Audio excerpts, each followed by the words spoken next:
Well, we're into day 2 of this small 10-day window, and as usual, Newcastle United are linked with more players, but there is players linked with leaving the club as well. So we'll take a look at it all right here on your latest news.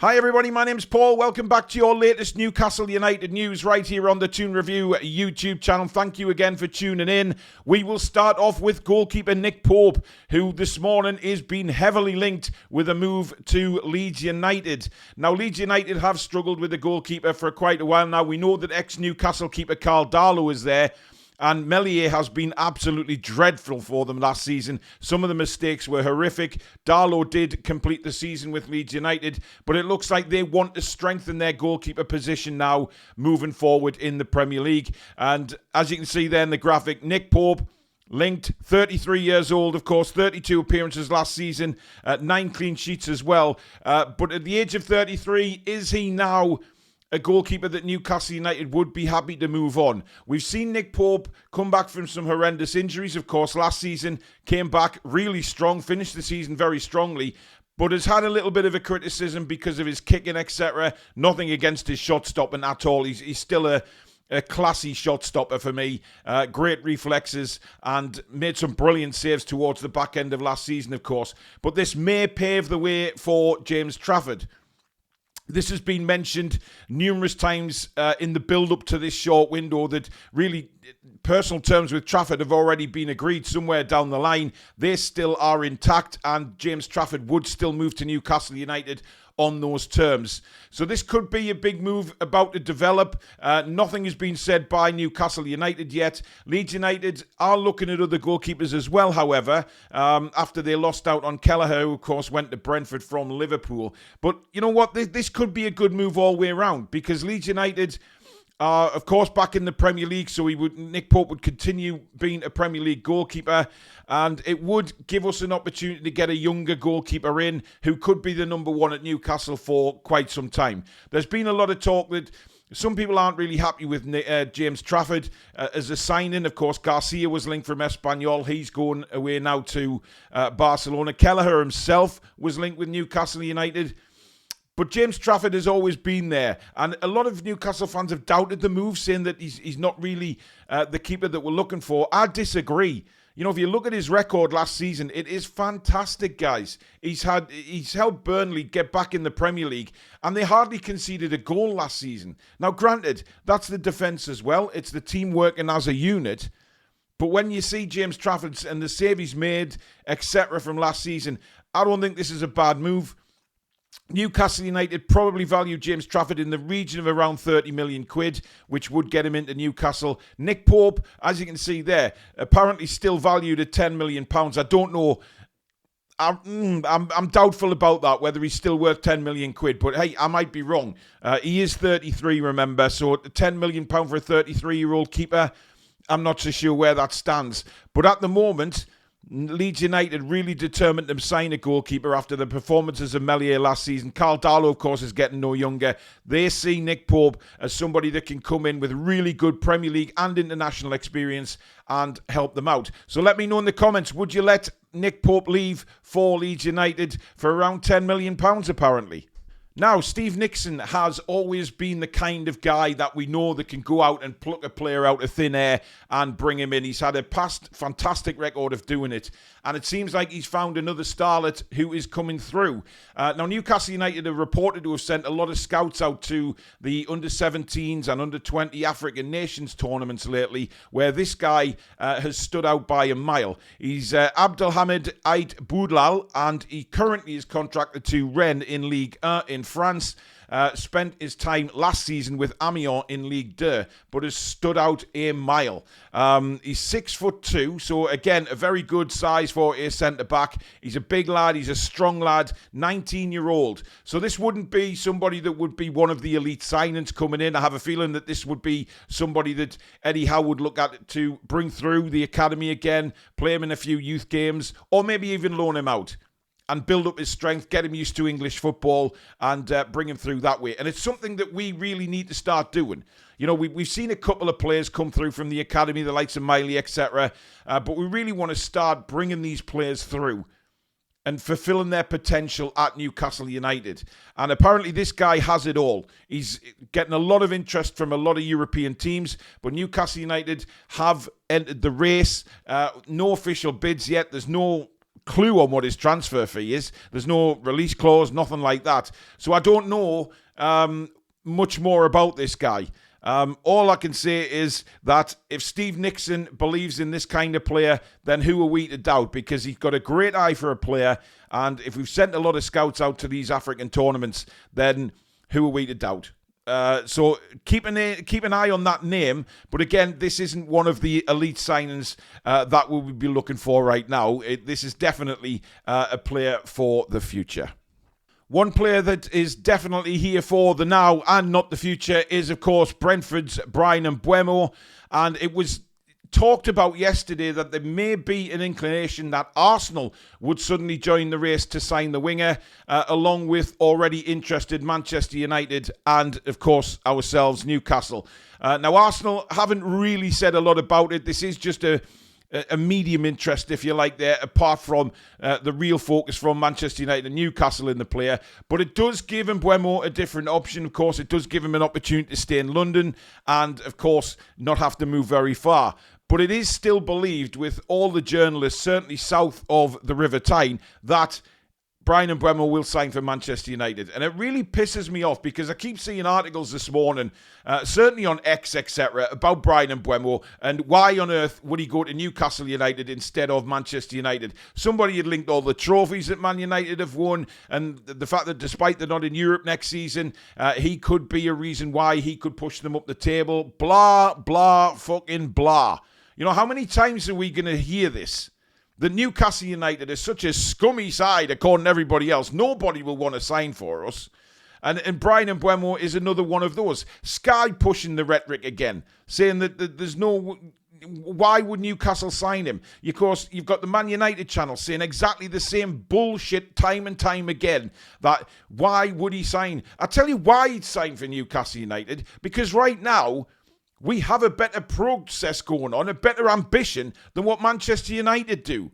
We've said this for weeks now and months that Manchester United are a shit show, but their fans still believe they are trapped in 1999 and are still winning trophies left, right and centre with Fergie in charge. It's nothing like that now. Manchester United are not a big appeal, not a big pull like they used to be. Are they a big club? 100% they are. Of course they are. You can't say that Manchester United aren't a big club. But right now, as we stand, they're not in the running to get the big players. These fans just think they can attract anybody to Old Trafford. You know, I've seen videos this morning saying, oh, Gyökeres is the next one that Manchester United will go. Why on earth would he sign for them? He wants to be in Europe's elite competition. I'm not saying Gyökeres is coming to Newcastle, by the way, because he's not even linked. But Bryan Mbeumo, I don't see why the player himself would. I'd be wholly shocked if Bryan Mbeumo chose to go to Manchester United. Given the state of that club at the minute, given the ownership of the club, they've got a manager there in Amarin who, really, we don't know how long he's going to last if Manchester United have a bad start the next season. It's all so much pie in the sky at Man United. Newcastle United would be by far the best option for Mbeumo. And I'll tell you why, because we love our wingers up here. We absolutely love them. You know, you go back in the past and you see how much the wingers are adored at Newcastle United for their explosiveness. Even, you know, looking at St. Maximin, for instance, he had no final product, but he was still adored. This guy's got everything. He's got the skill, he's got the finishing product, he's got defensive capabilities. The guy's got everything that fits into the Eddie Howe style of playing. And for me, he's a no-brainer. We need to do everything in our power to sign this guy. Because I know Brentford at the minute are saying, he'll stay at Brentford. We have to have a ridiculous offer for him. But let's be realistic here.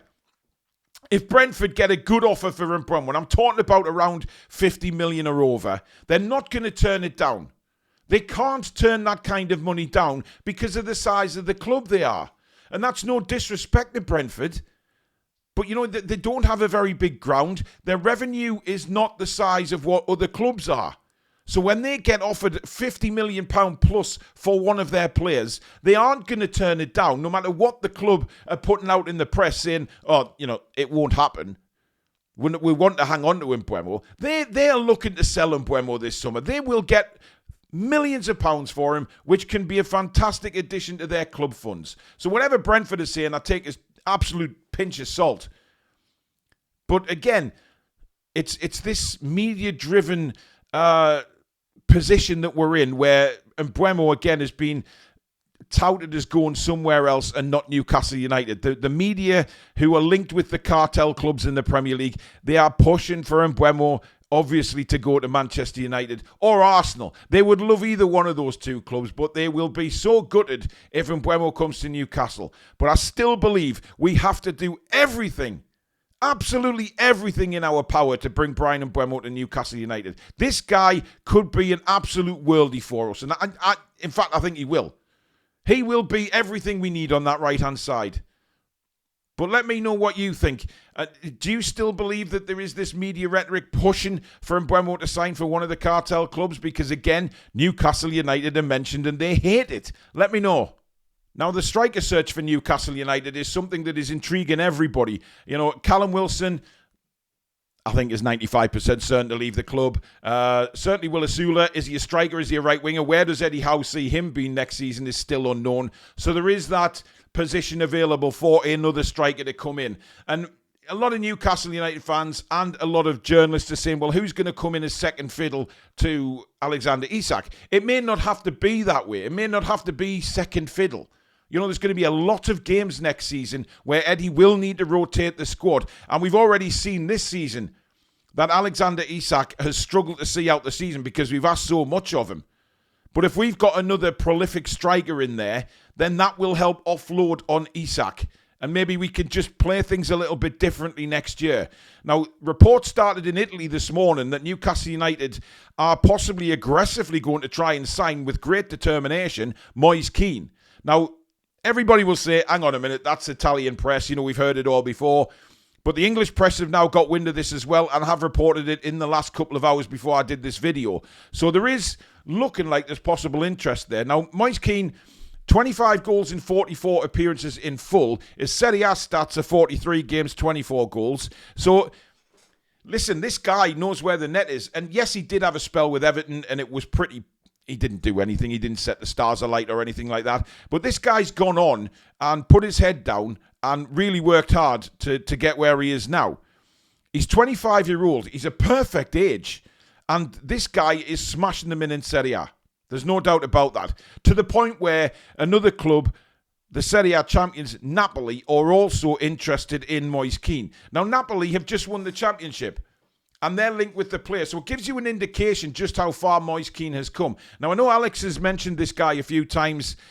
He has been linked with us in the past. So I think we may have covered him on one of our transfer shows several months ago or maybe last season. I don't know. But he has been linked in the past.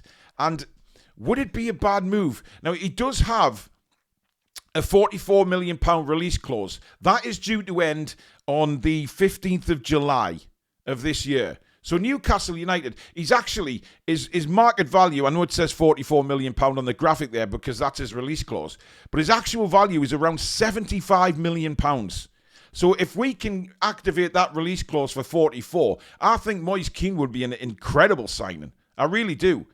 And I'm not subject to all this, or you only need one outstanding elite striker. Why? Why can't you have two? If we are wanting to be where we want to be, we need to sign big players. We need to have quality in every position, hopefully more than one player. And, you know, Isak, to be fair to him, he has his injury problems as well. So Moise Kean, with rotation, etc., could play a lot next season if we were to go for him. So I don't think it would be a particularly bad signing for Newcastle. And I'm not looking at his past, you know, in the Premier League with Everton. I mean, come on, Everton, really? But you look at where he's gone. And he's worked his way back, and he's now firing them in. He was very young at Everton. He's still very young now at 25, but he's coming into that peak age where he could make a real difference to a team. And I genuinely believe that alongside Isak, as two strikers at Newcastle of that quality would put fear into defences. It really would. And for 44 million quid instead of 75, I think somebody is going to come in and activate the release clause. I have no doubt about it that he'll be leaving Fiorentina. But Newcastle, it's said with great determination to sign the Italian. This could be an opportunity to get a player in for almost £40 million less than what his current market value is because of the release clause. It's a huge one. But let me know what you think below. As usual, with all the players linked, would you see Nick Pope going to Leeds? Would you be annoyed with that, or would you be happy if we brought in James Trafford? Loads of stuff to get into in the comments, guys. So as usual, get them down below. If you have enjoyed the video, please give it a thumbs up. And of course, if you are new to the channel, please come and subscribe. We are very close to 39,000 subscribers now. So if you haven't already done so, hit the button. It's free of charge. And please do hit the notification bell so you never miss an upload or a live show in the future. And of course, check the website out, thetoonreview.com, for all your merchandise. You can buy a gift for yourself, family members, friends, to support the channel that way. So thank you very much. Have a great day, folks. Take care.